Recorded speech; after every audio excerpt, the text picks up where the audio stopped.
the station covering all of the DMV. This is DC News Now. Straight ahead, an emotional memorial in honor of 3 UVA football players killed earlier this month. Plus, cleanup continues following a deadly explosion at a Gaithersburg condo, the latest on the investigation and the survivors. And Thanksgiving is almost here. A look at what you can expect on the roads and in the skies.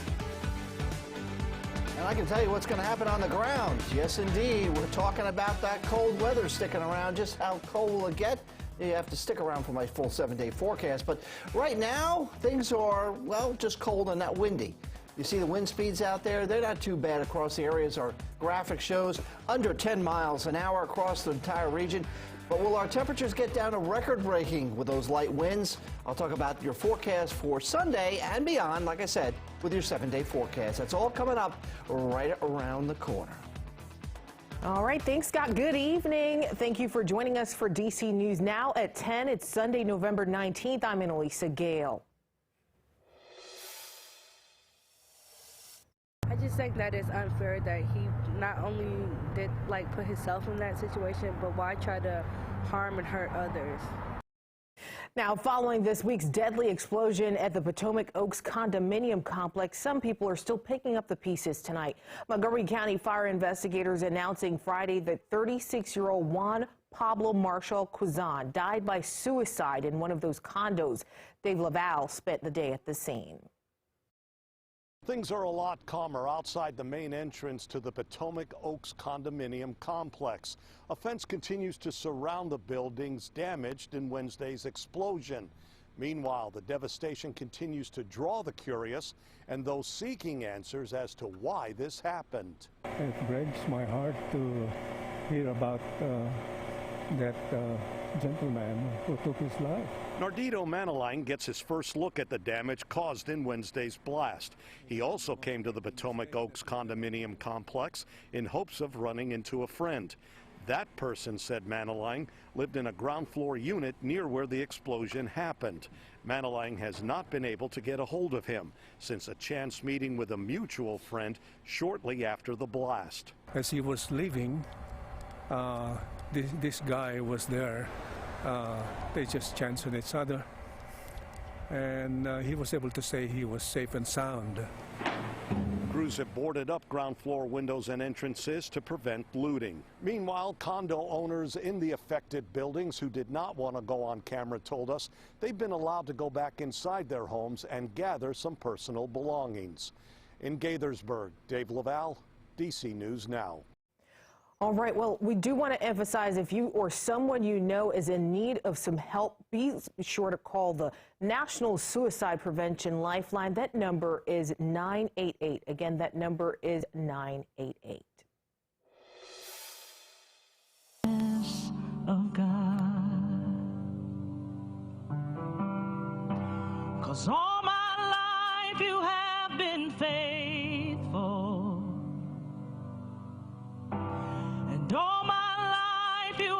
Now to Charlottesville's John Paul Jones Arena. That's where thousands gathered this evening to remember the 3 UVA football players shot and killed nearly a week ago. Allie Barefoot from our sister station WRIC joins us with the moving tributes. Lavelle Davis Jr., Devin Chandler, and Deshaun Perry. They were strong young men, but they were also good kids. The 3 UVA football players were shot and killed on campus after returning home from a field trip in D.C. UVA was supposed to play a home football game today with their teammates Davis, Chandler, and Perry. Instead, they attended a memorial service for the 3 young men. As a mother and as director of athletics, this tragedy has pushed me to my limits. Athletic Director Carla Williams shared stories of the 3 students and honored the 2 others who were wounded. Running back Michael Hollins was shot and injured in the shooting, along with UVA student Marley Morgan. Both are recovering well. Tears flowed with heartbreak as pictures of the men shined brightly in the arena's jumbotron. The memorial service began with a welcoming statement and regards from University President Jim Ryan. It was a shocking event that reverberated around grounds and around the world. Followed by moments of silence, prayers, and musical performances, such as Grammy Award-winning gospel singer CeCe Winans. Multiple members of the UVA football team spoke on behalf of their beloved teammates with speeches, poems, and joyful memories. UVA cornerback Elijah Gaines said they'll never forget their teammates. Everyone here is forever in our hearts.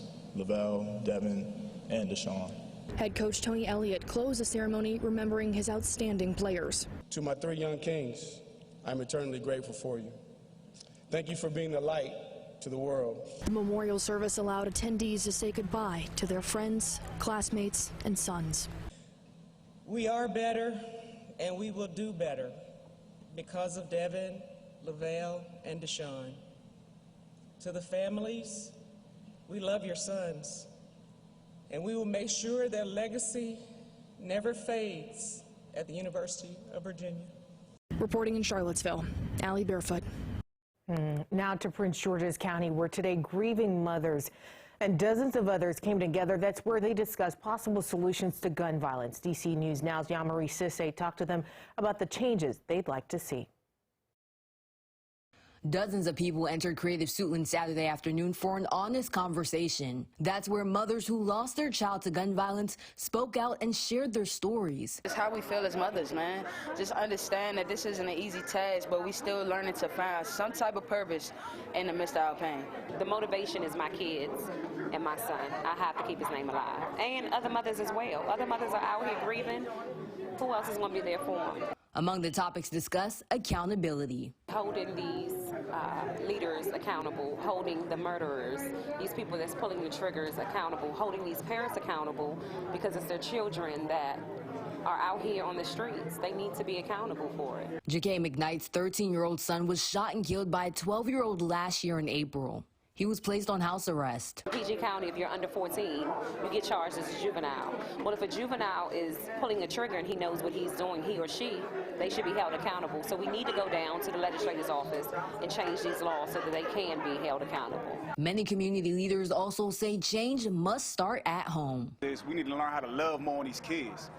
Start hugging on them more, man. Start trying to teach them guys not turn our back on them because they're screaming for help right now. Prince George's County Police Chief Malik Aziz was in attendance but declined a request for comment on the event. Organizers say Saturday's conversation is just the beginning to not only uniting the community, but also putting the guns down. Let's be reactive. Let's be proactive. Let's really get to the bottom of this, but we need your help. Like Prince Ham says, it's strength in numbers. Reporting in Prince George's County, I'm Yamari Sisse, DC News Now. And developing in North Carolina this evening, a holiday parade was canceled and a young girl was hit and killed after a driver lost control of a vehicle towing a float. Ailey Fixler from our sister station in Raleigh talked to one of the photographers who witnessed that. The marching bands, the floats, and the performances, all staples of Raleigh's annual Christmas parade.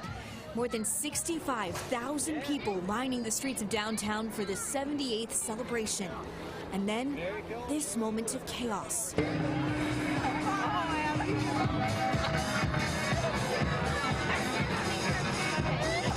And the truck was like right behind us and it started blowing its horn and we didn't know if we were supposed to move because we knew the truck was supposed to be behind us, but then it just kept on getting closer and we all got pushed out of the way and it just kept going down the hill. Megan Bargoot was dancing in front of her dance studio's float right near the corner of Hillsborough Street and Boylan Avenue.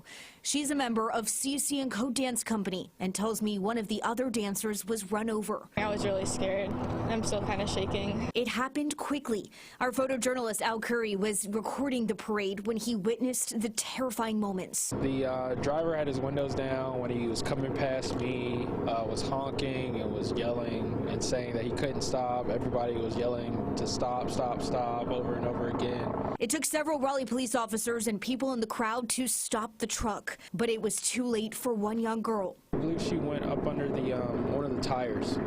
The parade was canceled soon after the dancer was hit. Raleigh police had been investigating this white truck pulling this float for hours. The young girl was taken away in an ambulance.